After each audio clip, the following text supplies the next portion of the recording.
Legacy is out, Gilded Age is out. So we have two scratchings at the start, and we have Minister Without, who's decided not to gallop with the rest of the field. He ducked outwards from his extreme standside gate.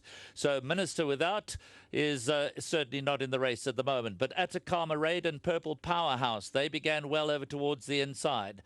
Freezing Fast, Ancient State and Sweet Chin Music, they show pace. Philanthropo over towards the outside. Just behind that is Captain's Fort with the bright red blinkers. So as they settle down to race down, head up towards the 600-meter mark, it's Purple Powerhouse towards the inside. Captain's Fort is over towards the outside. Just in behind them, over towards their inside, is Freezing Fast, then Elegantly Sexy. Ancient State still in touch over towards that far running rail. Then comes Atacama Right. Tonight's Fight Night is trying to get into the race, but Anton Marcus has elected to come right to the outside, and Captain's Fort, and he's gone clear.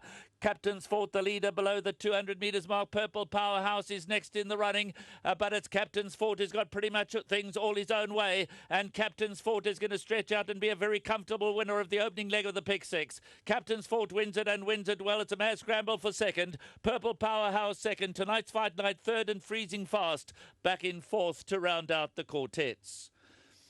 Well, it's been a mixed afternoon for the Spice stable, because they're the two fancied runners in this race. Obviously, the winner, Captain's Fort, under Anton Marcus, to make amends for Sapphire Rock in the previous. But Minister Without was also quietly fancied in the market, and he hopped away with Dennis Schwartz aboard in the 16 gate, and then took a sharp turn left, and they parted company. So Captain's Fort, though, a big winner here in the first leg of the pick six. He wins it by 6 or 7 lengths. Purple Powerhouse second. Tonight's Fight Night third. Freezing Fast will get fourth, and behind them the early leader Atacama Raid. So at least some reward for the travelling Spices. They certainly make their runners felt and presence felt right around the country. They're not scared to travel them.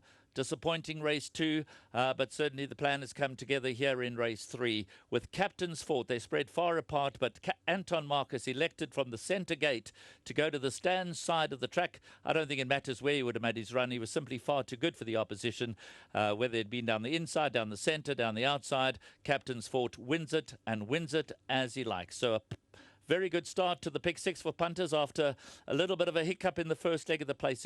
Well, we've just seen the Spice stable strike. They've had a mixed bag today. Now, obviously, the highs and the lows of racing, you see it week in and week out, so you'll take the victory, and obviously the other fellow went the other way. Yes, yeah, it's interesting how racing works. Like we just said, you know, you got the highs and the lows in the same race. The one makes a U-turn at the start, and the other one wins it. And I suppose you've got to be happy for the one and sad for the other one. But we'll be more happy than sad. So, seemed to win with quite a bit in hand. Yes, he did. He's actually a very nice horse, and he's been knocking in Joburg. And I think, you know, coming down to Durban with a bit more oxygen in the air, although it's very hot today, it really suited him. Anton gave him a peach of a ride, and, you know, well done to Peter Lawrence and, you know, everybody concerned. I think Skalkie van der Walt bred it. So well done to them, and a big thanks to Hollywood Bets and Winning Form. Lovely to win in Hollywood country. Windy Flight, I remember calling his race here when he really took off. I enjoyed that race. Can he do the same today? Well, we're hoping for a repeat. You know, he's a very decent horse, and if the race goes his way, I think he'll be a big runner. So definite inclusion, and for the adventurers, they can have a go. Well done. Thank you. There we have it. Anton Marcus is making a return, so thanks very much to Anton Marcus. We're going to have a look at his rides to come. We'll chat to him. Now, obviously, at the start, a few scratchings and the stable companion doing a U-turn, and then you took command. I wasn't even aware of that. Yeah, Minister Without, he ducked out, dropped the rider. Oh, okay, well, maybe that explains. And I thought that... You didn't see him coming close to you. Yeah, no, truth be told, that's the ride that I asked for. Okay. You know, and Cornet said Dennis was confirmed. Okay. And I actually got this ride. Shows you sometimes luck goes your way. On a technicality, Donovan was actually double confirmed. Okay. And that's how I got the ride, you know. So it certainly wasn't well spotted on my behalf. Now, looking at your rides to come, they look competitive, but after this victory, you'll just be hoping for the best. Yeah, look, if I have another one, I thought it would be a bonus. I thought there were chances, you know. The last two maidens, I thought they were just chances. I don't know too much about them, but I thought there were horses with probably slightly better form than them. You know, I'm not saying that they're their legs certainly aren't tied, you know. But there were one or two others that I preferred. Nathan's filly, I'm not sure about the distance.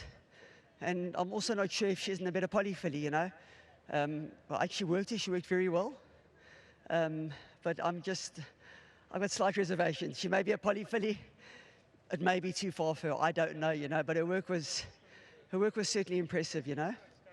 And hard falling rain obviously brings Cape Town form, which you have to respect.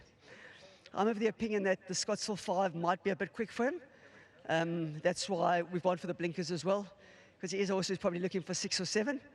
But you've got to respect Cape Town form. Thanks for coming back. Thank you, Sheldon. Well done to Anton Marcus, and we can zoom across for the 1,000 Rand token to the winning groom.